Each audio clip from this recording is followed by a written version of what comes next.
दिसंबर साल 2017 न्यूयॉर्क के एक मशहूर होटल में एक बेहद दर्दनाक घटना घटती है।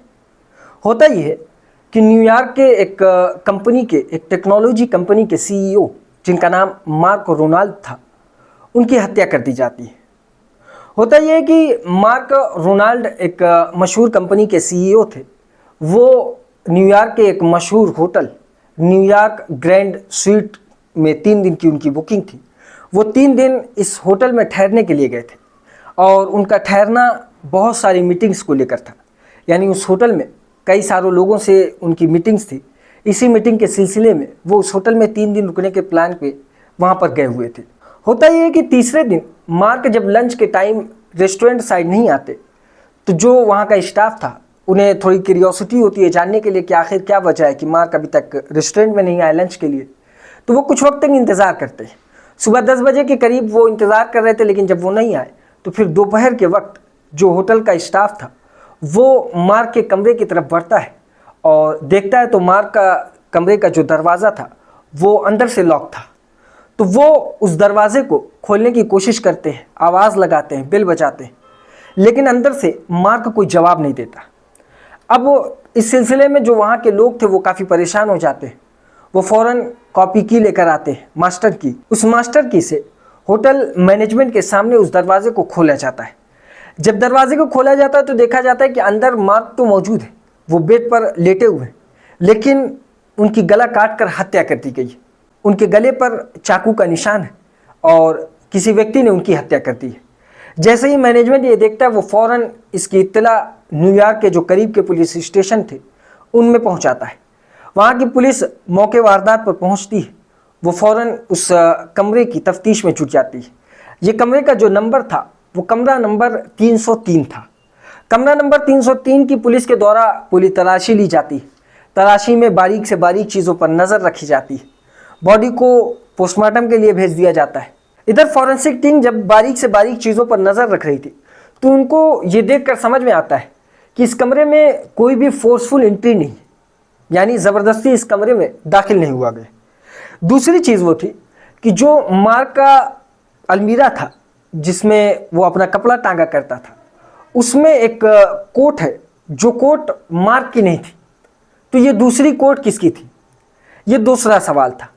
तीसरा ये कि अंदर जो मैनेजमेंट था उनका कहना ये था कि शाम को मार्क ने चाय मंगवाई थी, लेकिन अंदर चाय का कप जो था वो मौजूद नहीं था। ये 3 चीज़ें थी जो फॉरेंसिक टीम निकाल कर सामने रखती है। पुलिस की टीम ये देखकर काफ़ी परेशान होती है कि आखिर ये कैसे हो सकता है कि अंदर से दरवाज़ा लॉक हो और अंदर एक व्यक्ति की हत्या की जाए और हत्या करने के बाद कातिल फरार भी हो जाए और फरार होने का कोई दूसरा रास्ता ना हो। अब ये देखते हुए पुलिस की टीम काफ़ी परेशान थी। उनको ये लगता था कि अंदर ही कोई मैनेजमेंट का व्यक्ति है जो इस हत्या में शामिल है। इस सिलसिले में जब वो मैनेजमेंट के लोगों से पूछताछ करते हैं, जो वेटर्स होते हैं, जो मैनेजर और स्टाफ होते हैं, उन सारे लोगों से जब पूछताछ की जा रही थी तो उसमें एक व्यक्ति ने, एक वेटर ने एक खुलासा किया। और वो खुलासा ये था कि उसके मुताबिक एक व्यक्ति जो कि इस होटल का पुराना मुलाजिम था, वो यहाँ पर पहले काम किया करता था, लेकिन अब वो इस होटल से नौकरी छोड़ चुका है। उसको मैंने होटल के करीब में टहलते हुए देखा था। जब ये पुलिस सुनती है, पुलिस होटल के बाहर का सीसीटीवी कैमरा निकालती है। सीसीटीवी कैमरे की फुटेज निकालने के बाद लगातार कंटिन्यू कई घंटों तक उन फुटेज को खंगाला जाता है। जब फुटेज को खंगाला जाता है तो उसमें एक व्यक्ति नज़र आता है जो कि उस होटल का पुराना स्टाफ था और मैनेजमेंट के मुताबिक और वहाँ के जो स्टाफ थे उनके मुताबिक उन्हें यह लग रहा था कि ये व्यक्ति उस वक्त इस होटल में आया था। कुछ लोगों ने उसको वहाँ आते हुए देखा था। अब ये देखते हुए पुलिस की टीम अब इस व्यक्ति की पहचान में जुट जाती है, इसे तलाश करती है, इसकी खोजबीन चालू करती है। दूसरी तरफ फॉरेंसिक की टीम जो कोर्ट मिली थी और जो वहाँ पर चाय के कुछ हिस्से पड़े हुए थे टेबल पर और कुछ जो बारीक से बारीक चीज़ें थी, उनकी तफ्तीश जब कर रही थी, उनके बारे में जानकारी निकाल रही थी, तो उनको एक जानकारी मिलती है और वो जानकारी ये होती है कि एक कोट है जिस कोट पर कुछ जहर के अंश पाए गए और जहाँ पर चाय थी उस चाय के पास भी जहाँ पर ये कप रखी गई थी उस चाय के निशान में भी से कुछ जहर के अंश मिले। इन चीज़ों को देखते हुए पुलिस को ये लगने लगा कि पहले मार्क को जहर देकर बेहोश किया गया, उसके बाद उसकी गला रेत कर हत्या कर दी गई। लेकिन हत्यारा के ऊपर सिर्फ अभी शक था, कुछ पुख्ता सबूत उसके खिलाफ नहीं थे। इस सिलसिले में पुलिस की टीम अब उस व्यक्ति को पकड़ने के लिए पूरा एक प्लान बनाती। प्लान कुछ इस तरीके से था कि एक दूसरे होटल का एक ऑफर निकाला जाता है मुलाजमत को लेकर, जॉब अपॉर्चुनिटी को लेकर, कि यहाँ पर वेटर्स की ज़रूरत है और जो भी इच्छा रखता हो वो यहाँ पर आकर नौकरी ले सकता है। इस सिलसिले में अलग अलग जगह पर शहरों में कई जगह पोस्टर लगाए जाते हैं। पोस्टर के ज़रिए कुछ लोग वेटर की नौकरी लेने के लिए उस होटल में पहुँचते भी। पुलिस की टीम वहाँ पर मौजूद होती, उन लोगों का इंटरव्यू लेती, लेकिन उनको फाइनल जवाब के लिए कुछ वक्त इंतज़ार करवाती। वो असल में इंतज़ार कर रही थी उस मेन व्यक्ति का जिसका उस हत्या, उस कत्ल से लेना देना था। पुलिस इंतज़ार करती है। काफ़ी इंतज़ार के बाद वो दिन आता है जब वो तीसरा व्यक्ति जो कि उस होटल के बाहर टहल रहा था, उसे होटल के अंदर भी देखा गया था।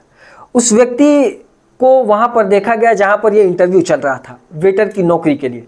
जब वो वहाँ आता है तो पहले से वहाँ पर पुलिस की टीम मौजूद होती है। वो उसे देखते ही फ़ौरन उसे हिरासत में लेती। हिरासत में लेने के बाद उससे पूछताछ की जाती है।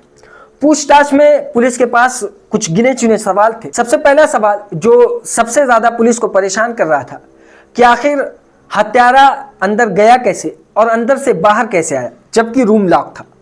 दूसरा सवाल ये कि हत्यारा कंफर्म हो जाए कि ये वही। तीसरा सवाल ये था कि आखिर उसने हत्या की क्यों। पुलिस एक एक कर उससे सवाल करती है और वो इन सारे सवालों के जवाब देना शुरू कर देता है। सबसे पहले तो वो इस बात से इनकार ही करता है कि उसने मार्क की हत्या की। वो कहता है कि उसने मार्क की हत्या नहीं की। लेकिन जब पुलिस के द्वारा उसके सामने होटल में मौजूदगी के उसके एविडेंस रखे जाते हैं कि वो उस रात दिसंबर के महीने में वहाँ पर मौजूद था, तो वो टूट जाता है। वो इस बात को एक्सेप्ट कर लेता है कि हाँ, उसी ने मार्क की हत्या की। और जो दूसरा सवाल था पुलिस का वो ये कि आखिर उसने मार्क की हत्या क्यों की। तो इसके जवाब में वो व्यक्ति बताता है कि असल में मार्क एक होटल में गेस्ट बनकर आया था। वो उस होटल का वेटर था। इस दौरान मार्क ने उसकी सबके सामने काफ़ी बेइज्जती की थी, उसके ऊपर चिल्लाया था। इसी का बदला लेने के लिए वो उसका पीछा कर रहा था और मौके की तलाश में था कि जब भी उसे मौका मिलेगा वो मार्क की हत्या कर देगा। और पुलिस का ये दूसरा सवाल था कि आखिर तुम उस कमरे में अंदर गए कैसे जबकि वो दरवाज़ा बंद था, और तुम हत्या करके बाहर निकले कैसे। ये सवाल पुलिस को काफ़ी परेशान कर रहा था। इसका भी जवाब वो वेटर देता है। वो बताता है कि असल में वो उस रात उस होटल में जाता है, उसे उस होटल का पूरा रास्ता पता था। वो पीछे के रास्ते से उस कैंटीन में जाता है जहाँ से चाय उस रूम में जाती है, जहाँ से मार्क ने चाय को ऑर्डर दिया था।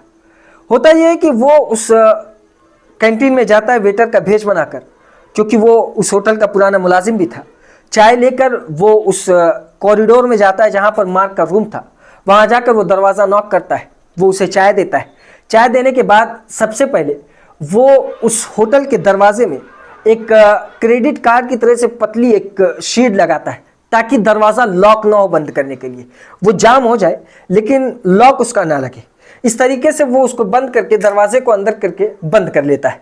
दरवाज़ा लॉक नहीं होता, दरवाज़ा खुला होता है, बस टाइट होता है। बाहर से ये देखने में लगता है कि ये दरवाज़ा लॉक है। होता ये कि वो जब चाय पीकर बेहोश हो जाता है मार्क, तो ये उस होटल के कमरे के अंदर जाता है। अंदर जाकर मार्क की गला रेत कर हत्या करता है और हत्या करने के बाद फिर उसी तरीके से वो उस होटल से बाहर निकल आता है। बाहर निकलने के बाद भी वो उस दरवाजे को उसी तरीके से लॉक कर देता है जिस तरीके से सबको देखने में लगे कि ये जो कमरा है वो अंदर से लॉक है। पुलिस उसके बयान को नोट करती है और इस वेटर को अदालत में पेश करती है। इस वेटर का नाम डैनी था। डैनी को अदालत में पेश किया जाता है। इसके खिलाफ जो सबूत थे अदालत में रखे जाते हैं जज के सामने। जज सारी चीज़ों को देखकर यह फैसला सुनाता है कि डैनी को उम्र कैद की सज़ा दी जा रही है। डैनी को उम्र कैद की सज़ा दे दी जाती है और डैनी इस वक्त जेल में बंद है। ये थी आज की कहानी जो कि न्यूयॉर्क के एक मशहूर hotel grand New York sweet hotel की कमरा नंबर 303 की एक रहस्यमयी कहानी थी, जिसमें सवाल ये था कि आखिर कातिल अंदर गया कैसे और कत्ल करने के बाहर निकला कैसे, जिसका जवाब कातिल खुद अपनी ज़बान से देता है, जो मैंने अभी आपको बताया है। ये थी आज की कहानी। इसी तरह की और कहानी सुनने के लिए हमारी इस वीडियो को लाइक करें, हमारे चैनल को सब्सक्राइब करें और बेल आइकन को जरूर दबाएं।